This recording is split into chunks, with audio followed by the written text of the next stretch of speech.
সুনামগঞ্জের হাওরে কৃষকদের কম্বাইন্ড হারভেস্টার বিতরণে দুর্নীতির অভিযোগ উঠেছে। যন্ত্র বিতরণ, গায়েব করে ফেলা বা বিকল হওয়া যন্ত্র মেরামত করে না দেওয়ার ঘটনা ঘটেছে বলে অভিযোগ কৃষকদের। এ অবস্থায় বোরো ধান কাটার মৌসুমে যন্ত্রের অভাবে বিপাকে কৃষক। অভিযোগ জানার পর ব্যবস্থা নেওয়ার আশ্বাস দিয়েছেন কৃষিমন্ত্রী। শামস শামীমের তথ্য ছবিতে প্রতিবেদন। হাওড়ের জেলা সুনামগঞ্জে ৭০ ভর্তুকি মূল্যে ৮৫০টি ধান কাটার যন্ত্র বিভিন্ন সময়ে কৃষকদের মাঝে বিতরণ করা হয়েছে। তবে বাস্তবে মাঠে ২০০রও বেশি যন্ত্র বিকল হয়ে আছে। হিসেব নেই শতাধিক যন্ত্রের।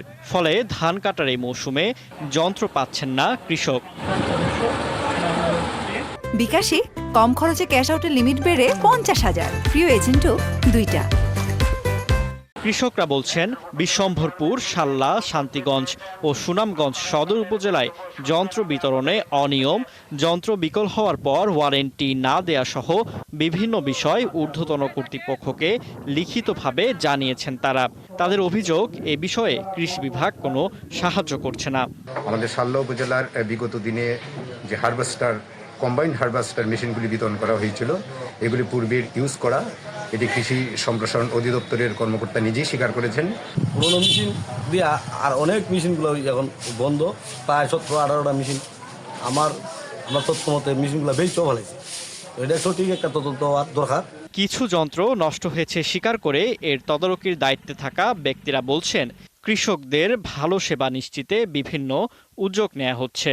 ইনস্ট্যান্ট এই বড় মৌসুমকে সামনে রেখে কাস্টমার যেন কোয়ালিটি সার্ভিস পায় এবং খুব শর্ট টাইমের মধ্যে যেন আমরা তাদেরকে সার্ভিসটা ইনশিওর করতে পারি, এই জন্য আমরা আমাদের বাংলাদেশের বিভিন্ন জায়গা থেকে টেকনিশিয়ানগুলোকে নিয়ে আসছি এখানে। ধান কাটা যন্ত্র বিতরণে এই অনিয়ম ও দুর্নীতির বিষয়টি কৃষিমন্ত্রী ডক্টর আব্দুস শহীদকে অবগত করেছেন স্থানীয়রা।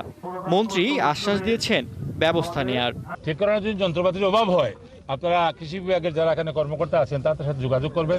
তারা যদি রেসপন্স করতে অবহেলা করেন, আমরা তাদের বিরুদ্ধে ব্যবস্থা নেব। সমন্বিত ব্যবস্থাপনার মাধ্যমে কৃষি যান্ত্রিকীকরণ প্রকল্পের অধীনে কৃষি মন্ত্রণালয় ২০১০ সাল থেকে ২০২০ সাল পর্যন্ত হাওর ও চরাঞ্চলের কৃষকদের জন্য ছোট পরিসরে একটি প্রকল্প নেয়, যার মেয়াদ ২০২৫ সাল পর্যন্ত বাড়ানো হয়। ফারদিন নীরব, ৭১।